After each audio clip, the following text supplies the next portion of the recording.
يا ترى ممكن خروف صغير يكون زعلان؟ طيب لو قلتلكم إن في خروف كان عايش وسط صحابه، بس كان حاسس إنه مش مميز خالص. بس إيه اللي حصل بعد كده؟ كان مفاجأة كبيرة غيرت حياته تماما.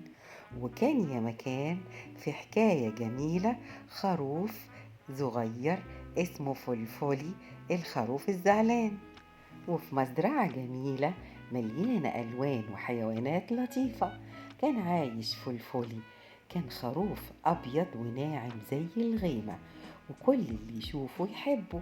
لكن رغم كده فلفلي كان دايما زعلان.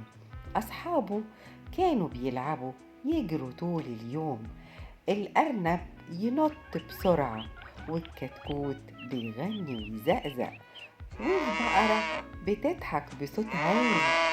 إلا فلفلي كان بيقعد لوحده تحت الشجرة. وفي يوم الأرنب قرب منه وقال: مالك يا فلفلي؟ ليه قاعد لوحدك كده؟ فلفلي بصله وقاله بحزن: أصل أنا حاسس إني مش مميز، مش بعرف أجري زيك ولا أغني زي الكتكوت، أنا عادي جدا. الأرنب ابتسم وقال له: بس كل واحد فينا له حاجة حلوة، يمكن انت لسه ما اكتشفتهاش.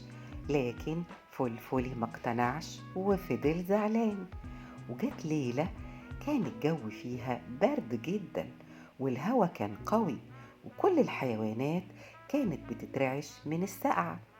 فجأة صاحب المزرعة جمع الحيوانات كلهم وجاب بطاطين دافية لكل واحد فيهم. البقرة اتغطت وقالت: ياه، دي دافية قوي. والكتكوت قال: أنا مش حاسس بالبرد خالص. والأرنب سأل البطاطين: دي معمولة من إيه؟ صاحب المزرعة ابتسم وقال: دي من صوف فلفلي. كل الحيوانات بصت لفلفلي بدهشة وقالوا: يعني انت اللي دفتنا؟ فلفلي اتفاجئ وقال: انا؟ بجد؟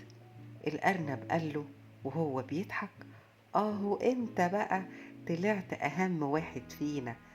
ساعتها فلفلي ابتسم لاول مرة وحس انه هو فعلا مميز، بس بطريقته هو. ومن اليوم ده فلفلي بقى مبسوط جدا، وبقى يلعب مع أصحابه ويضحك طول اليوم. وكل ما يشوف حد زعلان يقرب منه ويقول له: اوعى تفتكر انك مش مميز، يمكن بس لسه ما اكتشفتش نفسك. وبقت المزرعة كلها مليانة دفء، مش بس من صوف فلفلي، لكن كمان من قلبه الطيب. نعرف من هنا والعبرة إن كل واحد فينا مميز بطريقته، بس لازم نؤمن بنفسنا علشان نعرف قيمتنا.